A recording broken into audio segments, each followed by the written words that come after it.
Welcome students, हम बात करेंगे प्रॉब्लम की जो कि रिलेटेड है the sine of half the angle formula. और हमारा जो प्रॉब्लम है इसकी स्टेटमेंट ये है कि the three sides of a triangular lot have lengths 10, 11 and 13 centimetre respectively. Find the measure of its largest angle. मतलब ट्रायंगुलर लॉट क्या होती है कि अगर आप डेली लाइफ में भी इस तरह से आप मुशाहिदा करते हैं कि ये जैसे एक बाग बना हुआ है, ठीक है, जिसको कि तीनों तरफ से इसके तीनों तरफ से रोड ने इसको ब्लॉक किया हुआ है, ठीक है, तो इसे हम ट्रायंगुलर लॉट कहेंगे। इसी तरह से हो सकता है कि कोई बिल्डिंग हो, ठीक है, जिसको तीनों तरफ से रोड्स ने ब्लॉक किया हो, तो वो बिल्डिंग भी ट्रायंगुलर लॉट में आ जाएगी। अब उसकी जो तीन साइडें हैं वो उनकी मेजरमेंट बता दी गई है, और ये एक राइट एंगल ट्रायंगल नहीं है, ठीक है। यहाँ पर पिक्चर में अगर आपको ये फील हो रहा है कि ये एक राइट एंगल ट्रायंगल है, तो इसलिए मैं यहाँ पर ये बात कहूंगा कि ये राइट एंगल ट्रायंगल नहीं है, ठीक है। अब इसमें हम फर्ज करते हैं कि ये लेंथ होती 10 सेंटीमीटर, ठीक है, और अगर फर्ज करें ये वाली लेंथ जो है हम इस तरह से बनाएंगे कि ये जो इसके सामने वाली लेंथ है ये बननी चाहिए जी 13 सेंटीमीटर, ठीक है, जो कि इस 10 से ज्यादा होगी। तो और ये वाली फर्ज कर लेते हैं कि ये 11 है, ठीक है। मैं कुछ रफली बना रहा हूँ फिगर, ताकि जो है वो आपको थोड़ा सा रिजेम्बलेंस नजर आए, ठीक है। अब ये फर्ज करें ट्राइंगल बन गई है, जिसमें ये अगर ए वर्टेक्स होगा, ये अगर बी होगा और ये सी होगा, तो फिर ए के सामने स्मॉल ए साइड होगी, बी के सामने स्मॉल बी साइड होगी, और सी के सामने स्मॉल सी साइड हो जाएगी, ठीक है। तो देखें इसमें अब हमें जो गिवन है इंफॉर्मेशन, उसके हवाले से हमने बात जो फिगर बना ली। अब इसमें हमने कैलकुलेट क्या करना है, हमने कैलकुलेट करना है find the measure of its largest angle. तो लार्जेस्ट एंगल जो बनेगा वो कौन से वर्टेक्स बनेगा, हमने एक थ्योरम ऑलरेडी पढ़ रखा है, ठीक है। अगर आप नहीं जानते तो ये प्रॉपर्टी भी है ट्राइंगल की कि जो इसमें ग्रेटेस्ट साइड होती है इसके सामने ग्रेटेस्ट एंगल होता है, लार्जेस्ट एंगल होता है, ठीक है। तो एंगल ए जो होगा वो या अल्फा में से कहूंगा ये लार्जेस्ट हो जाएगा, ठीक है।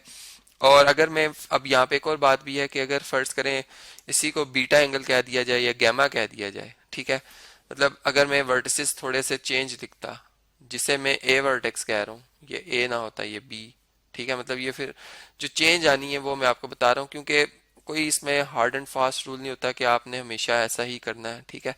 ये आपकी अपनी चॉइस होती है कि आप ट्रायंगल की जो वर्टिसेस हैं उनको कोई भी लिख सकते हैं। आपने परमुटेशन और कॉम्बिनेशन में ये बात ऑलरेडी पढ़ी हुई है, ठीक है।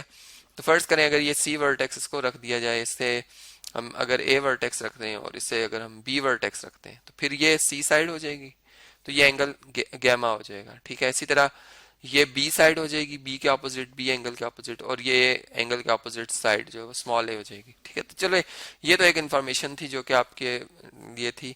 अब इसमें जो फार्मूला हम यूज करेंगे, चूंकि हमने जो sine of half the angle formula यहाँ पे डिस्कस करना है, तो हम एंगल जो लार्जेस्ट फाइंड करने जा रहे हैं वो गैमा है, ठीक है।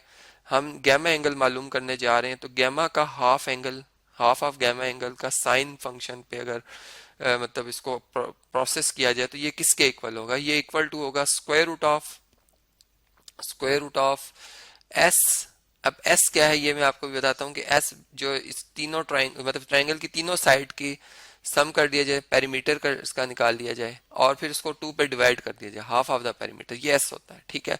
अब इसमें से आपने एक साइड ए माइनस करनी है, एस में से आपने बी माइनस करना है, और फिर ए और बी का प्रोडक्ट ले लेना है। मतलब अगर आप गैमा ले रहे हैं एंगल तब वैसा, अगर अल्फा होगा तो फिर यहाँ पर S minus B S minus C आएगा, और ए इसमें फिर ए और सी का प्रोडक्ट होगा, मतलब बीटा के केस में। अल्फा के केस में क्या हो जाएगा, अल्फा के केस में आपने बी और सी लिखना है, S minus B S minus C, और बी और सी का प्रोडक्ट लेकर जो भी आंसर आएगा उसका स्क्वायर रूट लेंगे। तो इस तरीके से आपने इसे कैलकुलेट करना। अब इसकी वैल्यू को हम फाइंड करते हैं जी। देखें इसमें अगर वैल्यूज एंटर की जाए जी, अब पहले चले इन्हें कैलकुलेट करते हैं हम। एस किसके इक्वल आएगा, अभी मैंने बताया कि ए प्लस बी प्लस सी और डिवाइडेड बाय 2 के।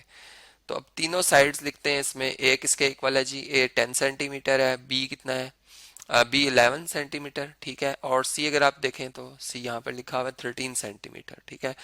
आप इन तीनों का, तीनों साइड्स का सम कर लें तो ये 34 बनता है। 13 और 11 होता है 24, और प्लस 10 34 सेंटीमीटर, और डिवाइडेड बाय 2 तो ये बन जाएगा कितना, 17 सेंटीमीटर, ठीक है। तो ये बात क्लियर होगी आपको। अब s माइनस ए किसके इक्वल होगा, अगर आप s में से a माइनस कर रहे हैं तो a हमारे पास है कितना, a हमारे पास है 10 सेंटीमीटर, ठीक है। तो 7 आ जाएगा आंसर हमारा। 17 में से अगर आप 10 माइनस करते हैं, और इसी तरीके से S माइनस बी जो है, ये क्या आएगा, S है 17 सेंटीमीटर, इसमें से आप B माइनस कर रहे हो और B 11 सेंटीमीटर, तो ये आपका आंसर आ जाएगा 6 सेंटीमीटर, ठीक है। तो ये हमने वैल्यूज निकाल ली, अब इस फार्मूला में से दर्ज करते हैं, ठीक है।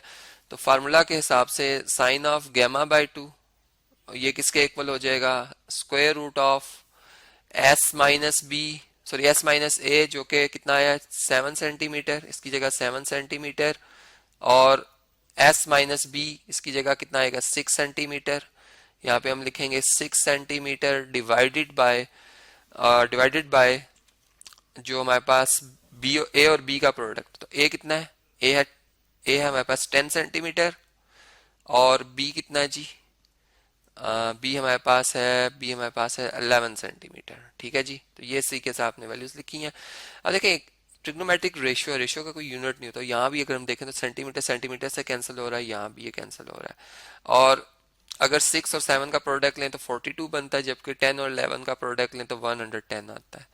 और 42 को अगर आप 110 पे डिवाइड करते हैं तो आपका जो आंसर आएगा वो आएगा 0.3818, ठीक है। ये मैंने ये कैलकुलेशन रफ वर्क में ऑलरेडी की हुई, आप इसे अपने मतलब कैलकुलेटर से कर लीजिएगा कैलकुलेट, ठीक है। टाइम शॉर्ट होने की वजह से मैंने ऐसा किया था। अब इसमें अगर आप इस नंबर का स्क्वायर रूट ले लेते हैं तो आपके पास साइन ऑफ गैमा बाय 2 किसके इक्वल आ रहा है, ये इक्वल टू आ जाएगा जी 0.616179 के, ठीक है।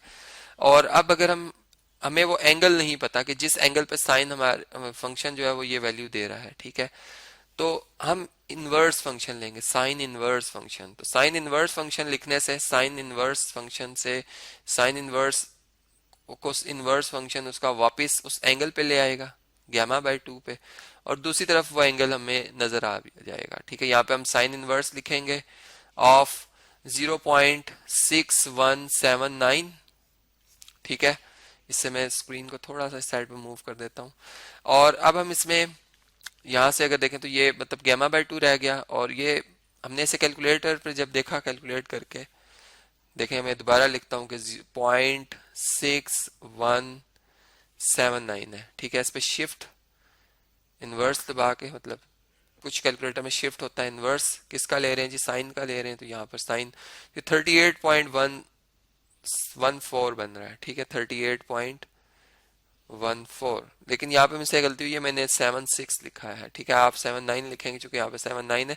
तो ये आया था 38.16, ठीक है, थोड़ा बहुत जो फर्क है। और अगर इस 2 को इधर मल्टीप्लाई कर दिया जाए, gamma is equal to 2 times of 38.16 degree, जो कि फिर बन जाएगा कितना, ये बन जाएगा जी, गैमा में सही तरह से लिखूं, ये गैमा रीडेबल नहीं है, अच्छा जी, इसको हम लिखेंगे 76.3333, ठीक है।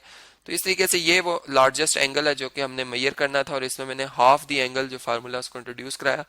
एक डेली लाइफ के प्रॉब्लम को, मतलब एक ओब्लिक ट्राइंगल बन रही थी, एक ऐसी ट्राइंगल जो कि राइट एंगल नहीं थी, लेकिन हमने उस पर इस फार्मूला को यूज करते हुए उसको सॉल्व किया, और उसमें जो हमें पर्टिकुलर जो एक बात एंगल या साइड मालूम करनी थी वो हमने मालूम की। इस तरह से आप और भी जो डेली लाइफ के प्रॉब्लम्स हैं वो इस एंगल से रिलेटेड, मतलब इस फार्मूला से सॉरी रिलेटेड जो है वो क्वेश्चंस कर सकते हैं, और इसका प्रोसेस मैंने आपको सारा आपसे शेयर किया है।